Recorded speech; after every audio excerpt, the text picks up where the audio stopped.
என்னண்ணே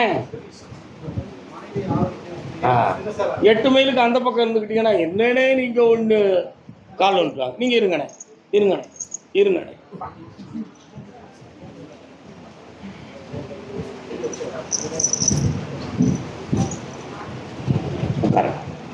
பக்கத்தில் காது நல்லா கேட்குமா? கேட்குமா? காதை அடப்புறதுக்காக விட்டாச்சே. என்ன வேணும்? கண்ணை முடிக்க கண்ணை முடிக்க கண்ணை முடிக்காடா. நீயும் கண்ணை மூடுமா? உங்க பக்கத்துல யார் வரான்னு பார்க்கட்டும்.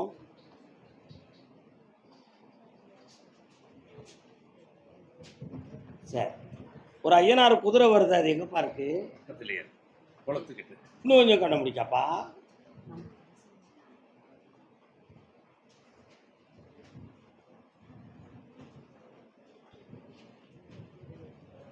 ஒரு சாமி துப்பாக்கி வச்சு நிக்காரு. அது யாருப்பா?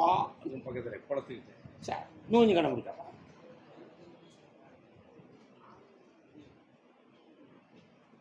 நாகம் கொடை பிடித்தது போல ஒரு அம்மன் இருக்கிறாளே.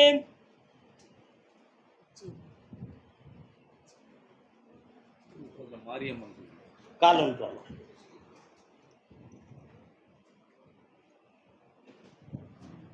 வணக்கம் தாயே பராசக்தி. நல்லா இருக்கிய?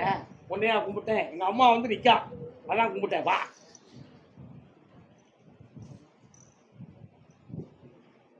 மூன்றாண்டு காலங்களாக உழைப்பெல்லாம் நஷ்டமாகி இருக்கின்ற வீடு நிலம் போன்ற விஷயங்களெல்லாம் இழந்துருவோமோ என்ற பயமாகி நெஞ்சு வலியே வந்தது போல ஒரு பிரேமை நடந்து மனக்கோட்டம்லாம் நடந்து முடிஞ்சு போச்சு.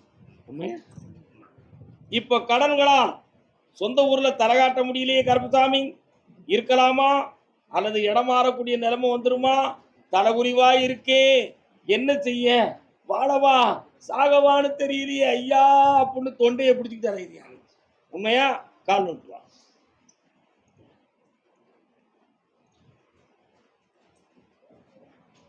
ஓய்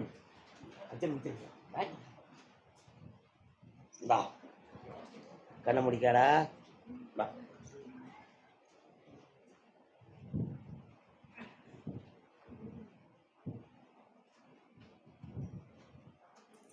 இந்தா தொழிலும் தாரேன், கடனை தீர்த்து தாரேன்.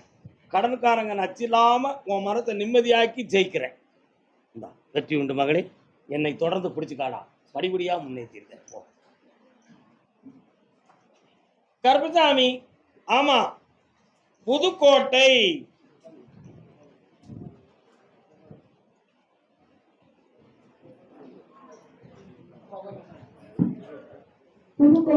புதுக்கோட்டையெல்லாம் வாங்கல. இப்ப என்ன, நாகமலை புதுக்கோட்டை இருக்கு, செக்கானூரணி போற வழி, தொண்டைமான் புதுக்கோட்டை இருக்கு, திருச்சிக்கு போற வழி, ஒரு புதுக்கோட்டை இருக்கு நம்ம தூத்துக்குடி மாவட்டத்துல.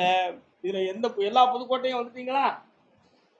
எனக்கு ஒரு மகன் வீரப்பான், எனக்கு ஒரு பிள்ளை வேணும்னு கேட்டு வந்த குழந்தைகள். யாரப்பா? குழந்தை வேணுமாடா? அப்படியா? காலில் வந்துட்டு வாங்கடா.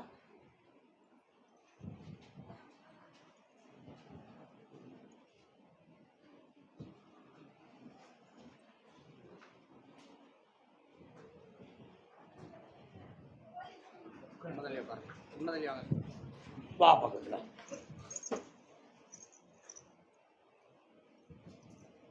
டாக்டர்கிட்ட எல்லாம் ரிப்போர்ட் எடுத்தாச்சா?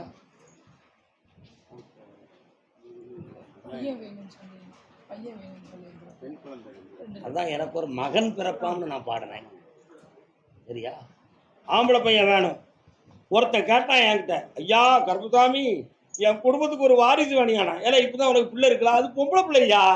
ஓ, ஆம்பளை பிள்ளை தான் வாரிசு, தாரம் போடா அப்படின்னு. அப்படி தந்துட்டனா எடைக்கு எடை பணம் கொண்டு வருவோம்னா. நல்லா புரிஞ்சுக்கணும். நான் தந்துட்டேன் போடான்னு. ஆம்பளை பையன் பிறந்துட்டான். அந்த பிள்ளை 3 கிலோ, அவன் 3 பெருக்கி 11 கிலோ காசு கொண்டு வந்து கொடுத்தான். எவ்வளவு கொடுத்தான்? 11 கிலோ கொண்டு வந்தான். உனக்கு ஆம்பளை பையன் தாரேன், என்ன பேர்டா விடுவ? யோசிச்சு சொல்றதிய டாம்னு வரலையே. காலைல 2 வரும் பேய் இல்லையா?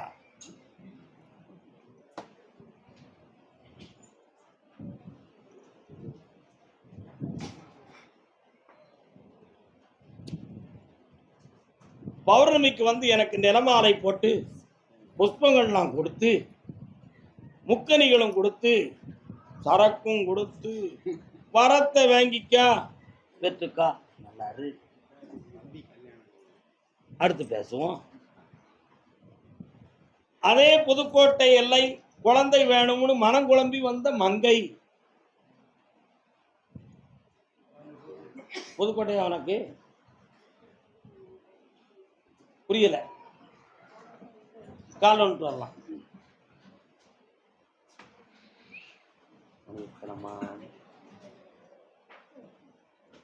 உன்னுடைய கட்டுமனைக்கு போய் பார்த்தேன்.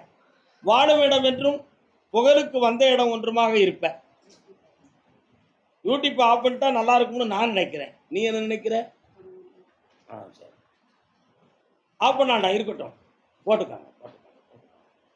உனக்கு குழந்தை கிடைக்கும்னு கருப்பசாமி கோயிலுக்கு நீ போனிய, உனக்கு கிடைச்சுதாடி?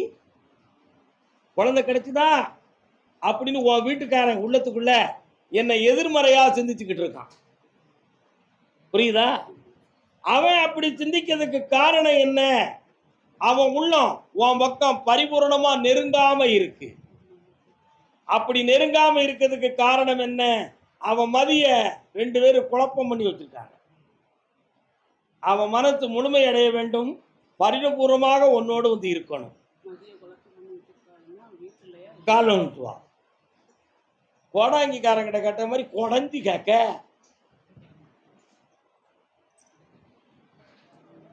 அந்த குழப்பத்திலிருந்து விடுதலை ஆக்கி தாரேன். அதே மாதிரி உன்னுடைய பணங்கள் ஒரு இடத்துல லாக் ஆகிருக்கு. அது கிடைக்குமா கிடைக்காதான்னு நினைக்கிறேன். ஒன்னு அவன் ஏமாத்துறது உண்மையானு பார்த்தேன். அவன் எப்படியாவது கஷ்டப்பட்டு உனக்கு தாரம்னு சொல்லியிருக்கான். ஏன்னா உன் மேல மதிப்பு மரியாதை அவன் வச்சிருக்கான்.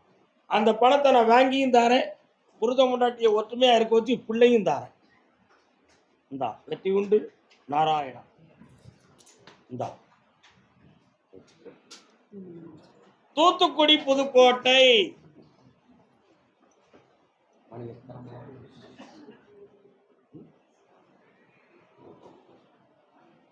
எனக்கு ஒரு டீ வாங்கிட்டா செல்லக்குட்டி பேர மெல்ல போ, தவக்கடா சொல்லி போ. அப்படியே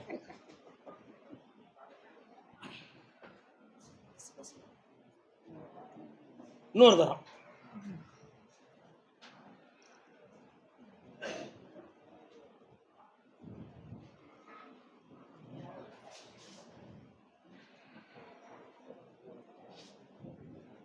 எல்லாமே நான் சொல்லிட்டேன்.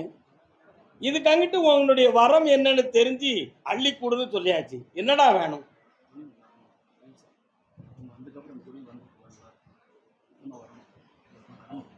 சரி, கண்ண முடிக்கா. நீ ஒரு கேள்வி கேட்டுக்க.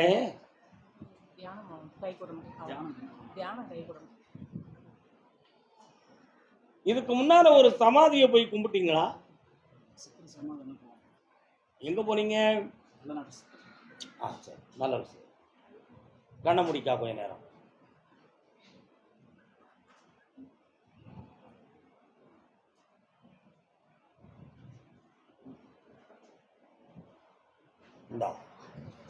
உனக்கு தியானம் முதல்ல கை கூடும். உனக்கு கடன்கள் தீரும்.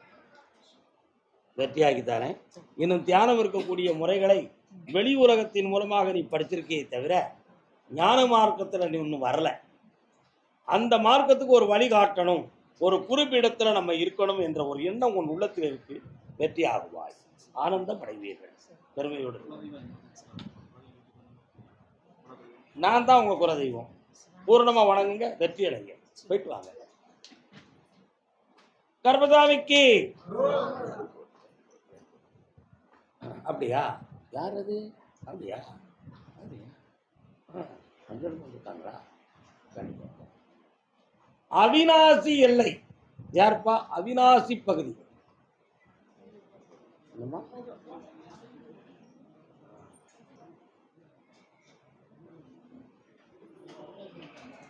அவினாசியா?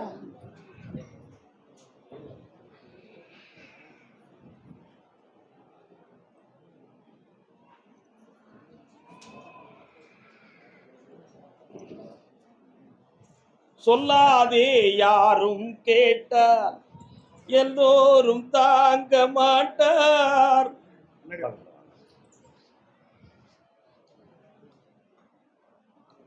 உங்க அப்பன் எங்கடி?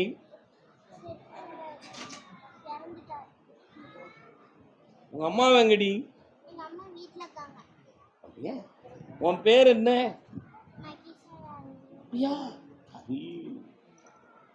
என்ன வேணும் உங்களுக்கெல்லாம்?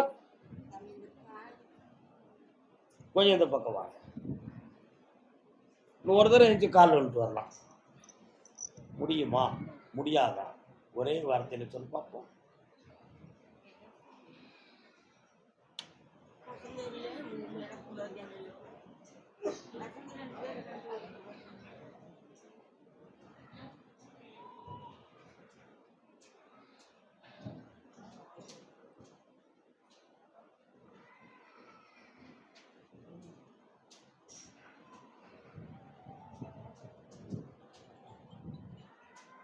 நின்றுக்கலாம், இருக்கணுங்கிற அவசியம் இல்லை. வாங்க, கண்ணை முடிக்கலாம்.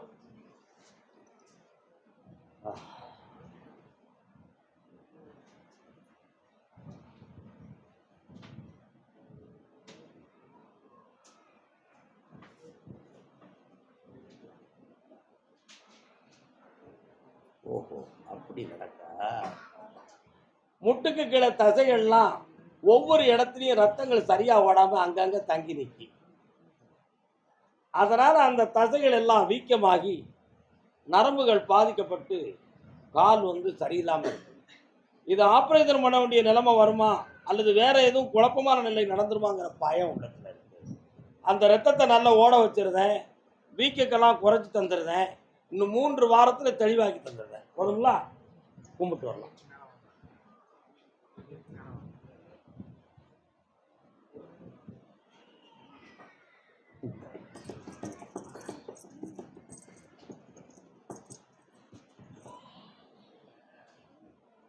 ஒரு பையன் பேசுவான், நல்லா உதவ மாட்டான்.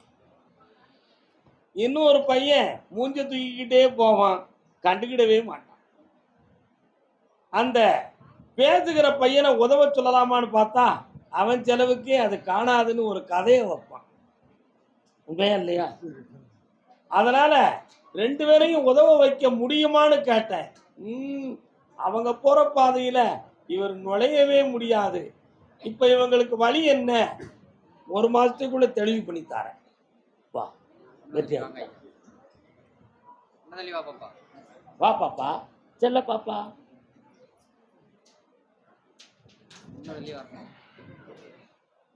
நல்லா இருக்குமா?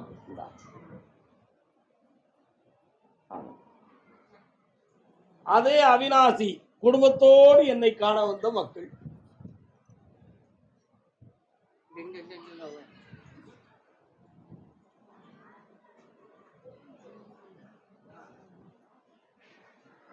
பெரிய பொண்ணுங்க, பெரியம்மா, பெரிய பெரியம்மா.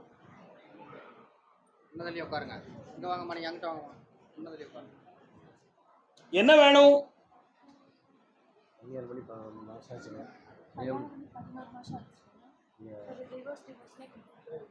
நான் சொன்னா நீங்க வருத்தப்படுவீங்களா? நீங்க 2 அந்த பக்கம் இருங்க, நீ மட்டும் போய் கால் வந்துட்டு வா.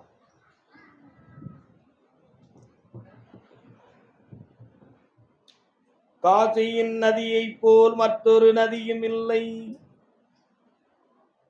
ஒருத்தர் சொன்னார், கதிரவன் ஒளியை போல் மற்றொரு ஒளியும் இல்லை.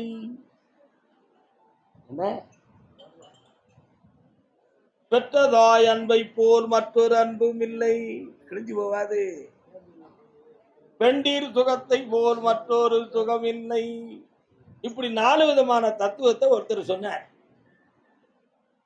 காசியின் நதியை போல மற்றொரு நதி உண்டா? கிடையாது. கதிரவன் ஒளியை போல இன்னொரு ஒளி உண்டுமா? கிடையாது. ஒரு அறிவாளி குறுக்க வந்தான், ஓ கவியை நிறுத்துவையா, என்னப்பா என்ன பெரிய காசிர நதியை கண்டீரு? வானத்திலிருந்து மழை பொழியவில்லை என்றால் காசிர நதி எதுவே? மழை தான் பெரியது. வாயப்படி.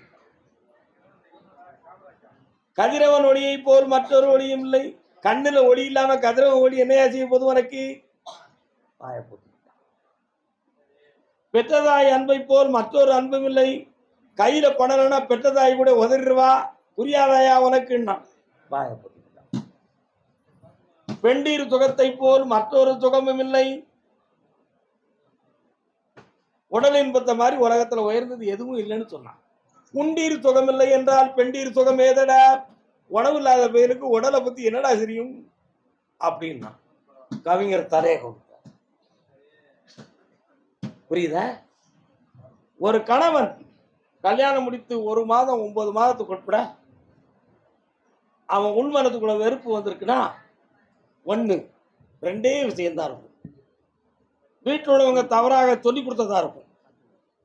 அப்படி இல்லைன்னா அவனுடைய மனதுக்கு அந்த பெண் சரியாக ஒத்துழைக்காத குறையாக இருக்கும்.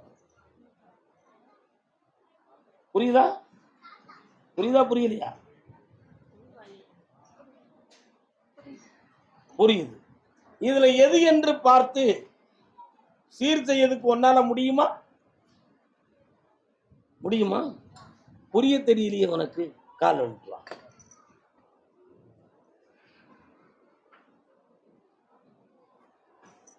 வருத்தப்படாதீங்க. ஒரு பிள்ளையை பெற்ற பிறகு வேண்டாம்னு சொன்னா உங்களால தாங்க முடியாது. புரியுதா புரியலையா? ஒரு பிள்ளையை பெற்ற பிறகு வேண்டாம்னு சொன்னா உங்களால தாங்க முடியாது. இப்ப வேண்டாம்னு சொல்றதையே திறமையாகவும் பெரிதாகவும் எடுத்துக்கொண்டு தவறாக நினைக்க கூடாது. ஆனாலும் மனதையும் மதியவும் நீ அவங்ககிட்ட பறி கொடுத்துருக்க. நம்ம வாழ்க்கை இப்படி ஆயிடுதேன்னு சொல்லி ஏங்குத. அவன் உள்ள வேற எங்கேயோ தொங்கிக்கிட்டு கிடக்குமோன்னு நீ சந்தேகப்படுற. எது ஆராய்ந்து பார்த்து பௌர்ணமி அன்னைக்கு உனக்கு தெளிவான விளக்கம் சொல்லி உன் வாழ்க்கையை செம்மையாக்கி தரேன். பொறுமையாக இருந்து வா, வெற்றி அடைவார். பெரிய மனிதனே நீ புரிந்து கொள். பெரிய மகளே நீ புரிந்து கொள். சின்ன பிள்ளையே பெரிய ஒரு சொல்லை கேள்.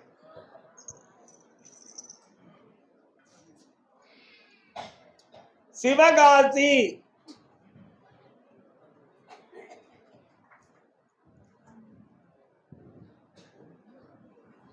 சிவகாசியா? என்ன கம்பெனி வச்சிருக்கியா நீ?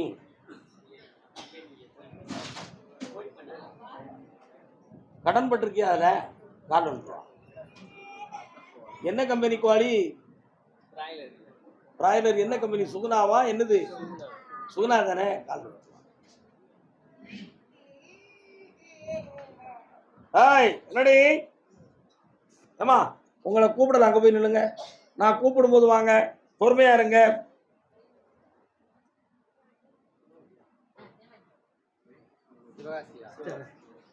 எத்தனை கோடி செத்துச்சுடா? இன்சூரன்ஸ் சரியா கிடைக்கலையடா. கேட்டதுக்கு உன்னை பார்க்க வந்த சூப்பர்வைசர் ஸ்வீடெல்லாம் போய் ஆராய்ச்சி பண்ணானே. கோழி திங்காமலே இதெல்லாம் எப்படிடா குறைஞ்சிரும் மேல குற்றம் சாட்டினானே. அவன் தப்பிக்கிறதுக்கு செஞ்சா இன்சூரன்ஸ் அவன் வாங்கி அமைக்கிட்டான்டா. கால் வந்துட்டுவான். என்ன அதிசயப்படுதான் இப்படி?